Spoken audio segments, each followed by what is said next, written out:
Ah, whence could come a courage and conviction so sublime as this, but from the very God himself? She was silent again, a while thinking and making up her mind. Then she said, and whether she comes of God or no, there is that in her heart that raises her above men, high above all men that breathe in France today. For in her is that mysterious something that puts heart into soldiers and turns mobs of cowards into armies of fighters that forget what fear is when they are in that presence. Fighters who go into battle with joy in their eyes and songs on their lips and sweep over the field like a storm. That is the spirit that can save France, and that alone, come it whence it may. It is in her, I do truly believe. But what else could have borne up that child on that great march, and made her despise no dangers and fatigues? The king must see her face to face, and shall. She dismissed me with those good words, and I know her promise will be kept. They will delay her all that they can, those analysts, but she will not fail in the end. Would she were the king, said the other knight fervently, for there is little hope that the king himself can be stirred out of his lethargy. He is wholly without hope and is only thinking of throwing away everything and flying to some foreign land. The commissioners say there is a spell upon him that makes him hopeless. Yes, and that is it is shut up in mystery which they cannot fathom. I know the mystery, said Joan. I know the mystery, said Joan with quiet confidence. I know it, and he knows it, but no other but God. When I see him, I will tell him a secret that will drive away his trouble. Then he will hold up his head again. I was miserable with curiosity to know what it was that she would tell him, but she did not say, and I did not expect she would. She was but a child, it is true, but she was not a chatterer to tell great matters and make herself important to little people. No, she was reserved and kept things to herself, as the truly great always do. The next day, Queen Yolanda got one victory over the king's keepers, for in spite of their protestations and obstructions, she procured an audience for our two knights, and they made the most they could out of their opportunity. They told the king what a spotless and beautiful character Joan was, and how great and noble a spirit animated her, and they implored him to trust her, believe in her, and have faith that she was sent to save France.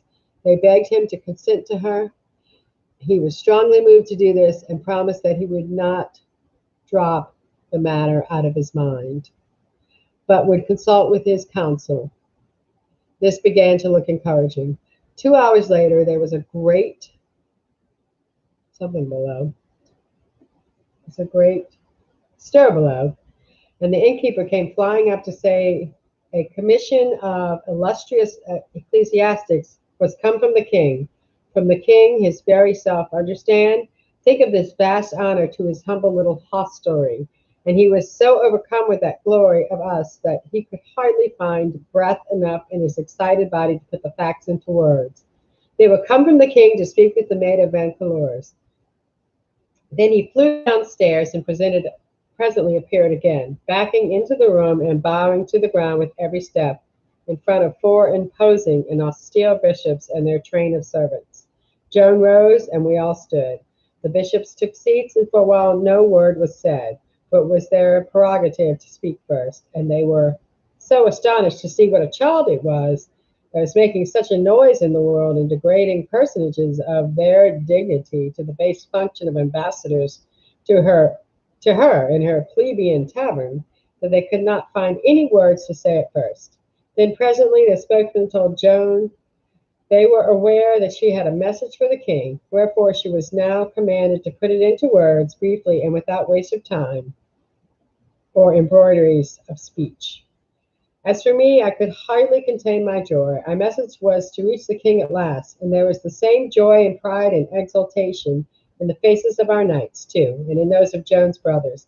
And I knew that they were all praying, as I was, that the awe which we felt in the presence of these great dignitaries, and which would have tied our tongues and locked our jaws, would not affect her in this like degree, but that she would be enabled to word her message well and with little stumbling, and so make a favorable impression where it would be so valuable and so important.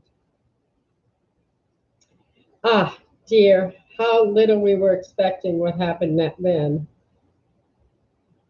We were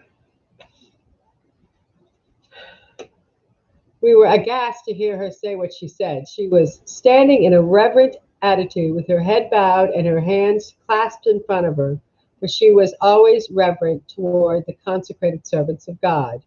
When the spokesman had finished, she raised her head and set her calm eye on those faces, not any more disturbed by their state and grandeur than a prince's would have been, and said with all her ordinary simplicity and modesty of voice and manner, "You will forgive me, reverend sirs, but I have no message save for the king's ear alone." Those surprised men were dumb for a moment, and their faces flushed darkly. Then the spokesman said, "Hark ye, do you fling the king's command in his face and refuse to deliver the message of yours to his servants appointed to receive it? God has appointed one to receive it, and another's commandment may not take precedence of that. I pray you let me have the speech of his grace the Dauphin. Forbear this folly. Come at your message. Deliver it, and waste no more time. You err indeed, most reverend fathers in God, and it is not well. I am not come hither to talk, but to deliver Orleans and lead the Dauphin to his good city of Reims and set the crown upon his head. Is that the message you send the king?" But Joan only said in the simple fashion which was her wont, "You will pardon me for reminding you again, but I have no message to send to anyone." The king's messengers rose in deep anger and swept out of the place without further words, we and Joan kneeling as they passed. Our countenances were vacant, our hearts full of sense of disaster. Our precious opportunity was thrown away. We could not understand Joan's conduct. She who had been so wise until this fatal hour.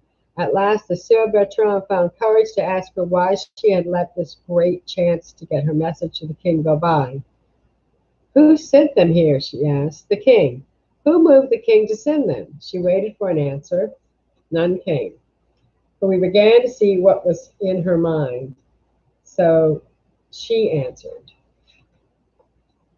herself. "The Dauphin's counsel moved him to it. Are they enemies to me and to the Dauphin's weal, or are they friends?" "Well, they're enemies," answered Sir Bertrand. "If one would have a message go sound and unguardable, does one choose traitors and tricksters to send it by?" I saw that we had been fools and she wise. They saw it too, so none found anything to say. Then she went on. "They had but small wit that contrived this trap. They thought to get my message and seemed to deliver it straight, yet deftly twist it from its purpose. You know that one part of my message is but this, to move the Dauphin by argument and reasonings to give my men at arms and send me to the siege.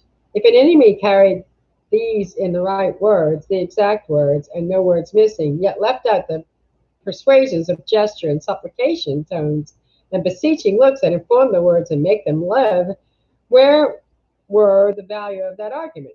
Whom could it convince? Be patient. The Dauphin will hear me presently. Have no fear." The Sieur de Metz nodded his head several times and muttered to himself, "She was right and wise, and we are but dull fools," we all said. Is all we said. It was just my thought. I could have said it myself, and indeed it was the thoughts of all there present.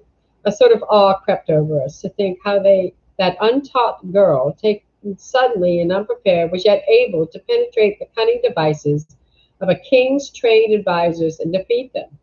Marveling over this and astonished at it, we fell silent and spoke no more.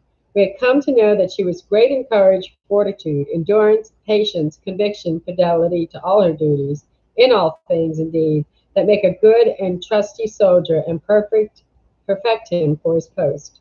Now we were beginning to feel that maybe there was greatness in her brain, that were even greater than these great qualities of the heart.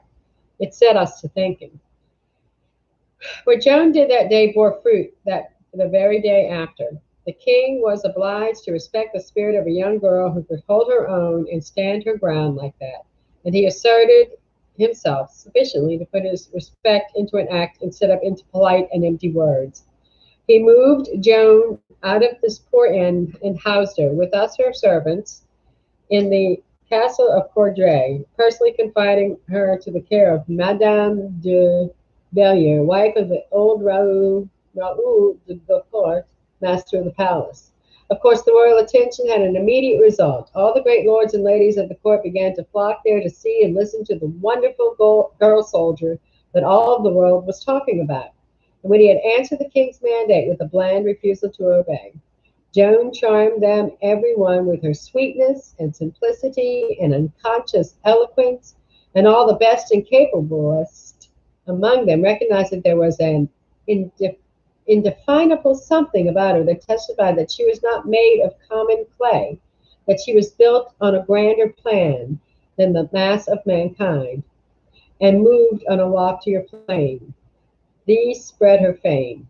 She always made friends and advocates that way. Neither the high nor the low could come within the sound of her voice and the sight of her face and go out from her presence indifferent. Into this chapter, page 121.